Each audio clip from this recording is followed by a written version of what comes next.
What's going on, Lions fans? Welcome to the Pride of Detroit YouTube channel. My name is Miko, and this is your go-to place for all things Lions related. That includes news, updates, analysis, a whole bunch of other things. And in today's video, we're going to be doing something very special and unique. And that is, if you have been paying any attention to the Pride of Detroit website, you know that we are in the middle of our 2025 roster preview series, which is basically a series that we put together where we highlight specific players on the roster, and we do a couple different things. First and foremost, one of the things we do is we look back before the season actually started and talk about some of the expectations we had for these players going into that respective season. We also take a look at what actually happened in that season and whether or not those players actually met the expectations that were set before them. And then, of course, we take a look ahead, or at least we try to project what we think is going to happen or what the outlook for the 2025 season would be. At least that would be the case for this specific set of videos. So in today's video, we are going to be looking at the quarterback of the Detroit Lions, Jared Goff,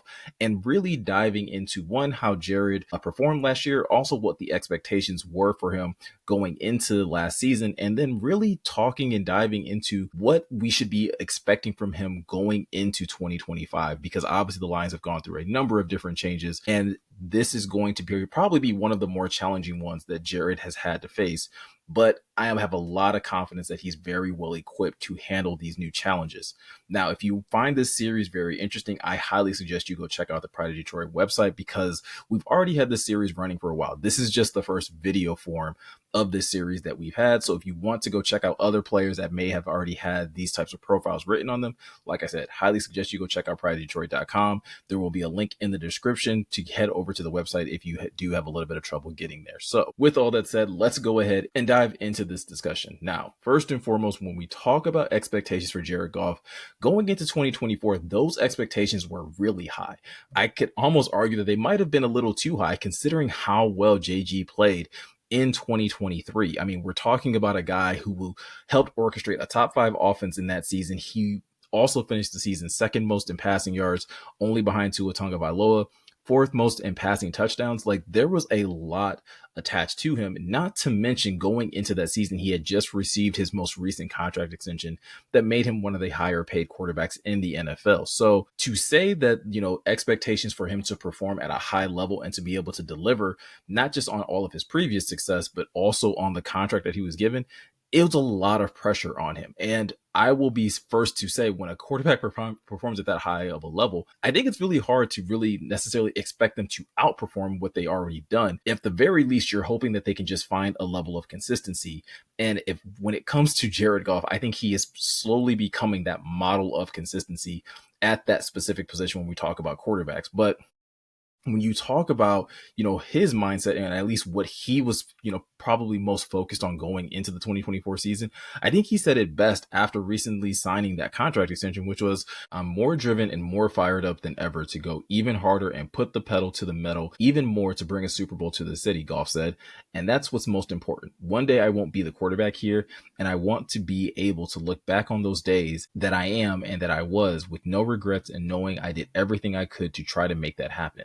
So even Goff was putting a lot of pressure on himself going into the season to continue to play and achieve the ultimate goal when it comes down to playing in the NFL. So let's take a look forward and to look at how things actually turned out for JG going into going through the 2024 season, should I say.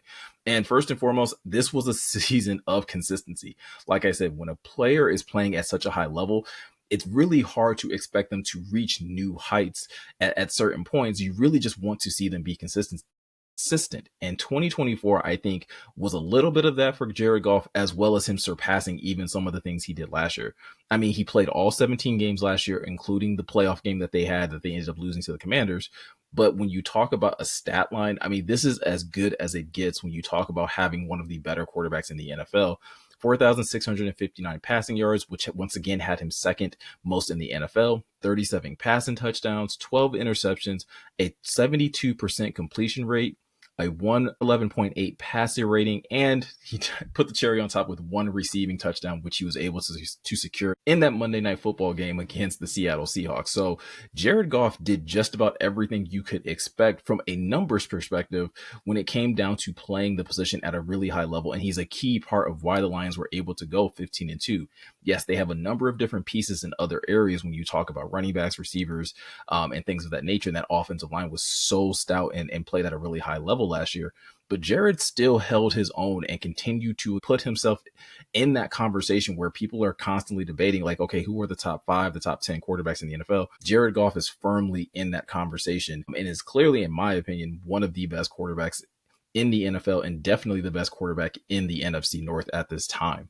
But if you're someone that, like, okay, stats are great, those numbers look awesome. If you're someone that puts a little bit more, emphasis, I guess you could say, on, PFF grades, it still did well there. An 81.8 offensive grade, a 79.5 passer grade, and a 65 rushing grade. All of those, aside from the rushing grade, isn't, exactly what Jared excels in, but even the offensive grade and the passing grade at least has him in the top 20 in his position. I think when you combine that with the stats and the numbers he was able to put up and watch the games that they played last year, you can see that Jared played at an all-time high and really helped this team get to where they got to by the end of the season. Yes, they fell a little bit short, but that's not his fault. That has a lot more to do with the injuries that they were sustaining on that defense and them just not being the perfect matchup against the Commanders at that time. But from an individual perspective, Jared did phenomenal that season. He still also was able to secure a Pro Bowl selection. He was top 5 in MVP voting, as well as top 10 in Offensive Player of the Year voting. Great season for him, and it really does set him up going into 2025, where you kind of want to see him do it all again, but that's where things get a little bit dicey. If we start to look ahead to 2025, I'm cautiously optimistic about Jared Goff going into the season because there is a lot of change that's going on. We obviously know about Ben Johnson leaving and going to take up the head coaching job over with the Chicago Bears, and that does leave a void, right? We know that when it comes to this offense, it is definitely a cumulative effect, right? Like Dan Campbell's identity, some of Ben Johnson's, creativity and genius, and then obviously the execution of Jared Goff and the other players on the offense to make it all work. So you go into 2025 and one piece of that is missing, and now you're swapping that piece out of Ben Johnson with John Morton, and there is going to probably be some bumps in the road. I guess that's probably the best way of saying it, is that we're going to see, Jared have to probably reacclimate and readjust, or at least John Morton possibly even adjust what he likes to do to what Jared likes to do. And when you look at things that way, it's really clear that this season is going to be so important for Jared to continue to take even more ownership of this offense, because aside from him just having a new offensive coordinator, he's also going to be dealing with a new, at least cast, or at least a new lineup in his offensive line. The Lions did not bring back Kevin Zeitler. They also lost Frank Ragnow to retirement this offseason. And so while they still do have Penei Sewell, Taylor Decker, and Graham Glasgow, those two guard positions are likely to be different, or possibly his center may be different if the Lions decide to go with Tate Ratledge at center. So there's going to be a certain level of shuffling and readjusting that Jared's going to have to get comfortable with. But this is where him being in this organization for the last few years is going to really show off, or at least it should show off, in his ability to take ownership, in his ability to take on more of the lead when it comes down to communicating, when it comes down to making sure that everyone is where they're supposed to be, to make sure that the protections are correct. No matter whether that's Graham playing center or if that's Ratledge playing center, he's still going to need to lean in, I think, a little bit more this season to be able to do that. And that's not just me saying that, right? Like his own head coach is saying the exact same thing. Dan Campbell said this back during the owner meetings in April. He continues to grow every year, Campbell said. I'd say the next step for him, and he knows this, like last year, he came to us and everything we wanted him to do in the offense, he did. And then he began to bring stuff to us as to, hey, man, I can see this look. Let me get to this play. I know I have these options in the bag, but let me get to this as well. That's a direct quote from Dan Campbell himself, that he himself is expecting Jared to take more ownership, but it also shows that Jared has already been going to this coaching staff dating back to last year to do this exact same thing, that he's become so comfortable in this offense, he's become so comfortable with his teammates that he knows that, like, hey, I can get to certain things if you give me this freedom. If I can be a little bit more involved in understanding and creating certain plays or understanding how I can check out of certain things and be able to still have a great deal of success. Like I said, you look back at those numbers last year, if he did start doing that at any point in the season, it definitely wasn't to the detriment of the offense because he still was able to put up very impressive numbers. And for most of that season, Jared looked like he was in complete command of the offense. Now, with that said, while I may sit here and say, like, I expect Jared to play at a really high level, I know there are people that probably think the opposite. I know there are people out there that are still probably expecting Jared to deliver, and lead this team to a Super Bowl as he's talked about in the years previous and things of that nature. But when it comes down to what this coaching staff is expecting of Jared, they already know what he's made of. They already know what he's driving and pushing himself to. I think one of the best examples of this is a quote from Mark Brunell during the offseason workouts this past offseason, where he says there's very little left for Jared to accomplish. Other than a Super Bowl championship, he's been in the Pro Bowl, and he's one of the best in the business right now. But he's in pursuit of winning a championship. That is what drives him. And he understands full well, which I love about him, that what you do in May has everything to do with what happens in February.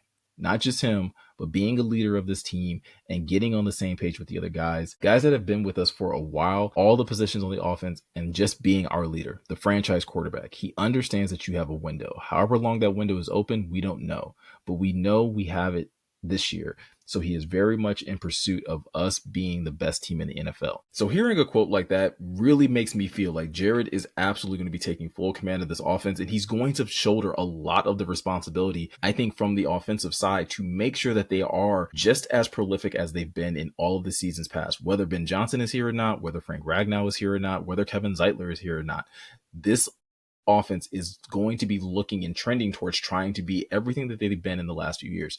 And I think they have the makeup to do it. Yes, Jared has been showing that level of consistency the last few years and getting a little bit better in certain areas to help this team get more wins. But at the end of the day, this is not a burden that he absolutely has to shoulder by himself, because he does still have Amon-Ra St. Brown. He does have Jahmyr Gibbs. He does have David Montgomery. Jamison Williams looks to be breaking out this year, and Sam Laporta is another top tier weapon that this offense has at its disposal. So you add all that together, and I think this could be the season where Jared Goff gets a lot more credit than he's gotten in the past. For if this offense is still as high performing as it's been in years past, you're going to see Jared Goff be the focus of that and a focus of that conversation, which he probably should have been for the past few years. So that's at least my thoughts on Jared Goff going into the 2025 season. I would love to hear what you guys think in the comment section below. Do you guys have a lot of faith that Jared will be able to, overcome the challenges that have been kind of laid out in front of him? Or do you think that they might be a little bit too much for him? Also, like I said at the top of this video, this is just one aspect of this Lions roster preview series that we have going on. So if you want to see other players or know what our outlook is for those players, go over to prideofdetroit.com. Like I said, link will be in the description below. And like always, if you want to stay locked into any of the video content we're doing over here on YouTube, all you have to do is hit that subscribe button, hit that notification bell. Those things help out the channel immensely, but it also makes it that much easier for you to find our videos and be notified when we go live over here on YouTube as well. So with all that said, I'm Miko. Thank you guys for taking the time to watch, and we'll see you guys in the next one.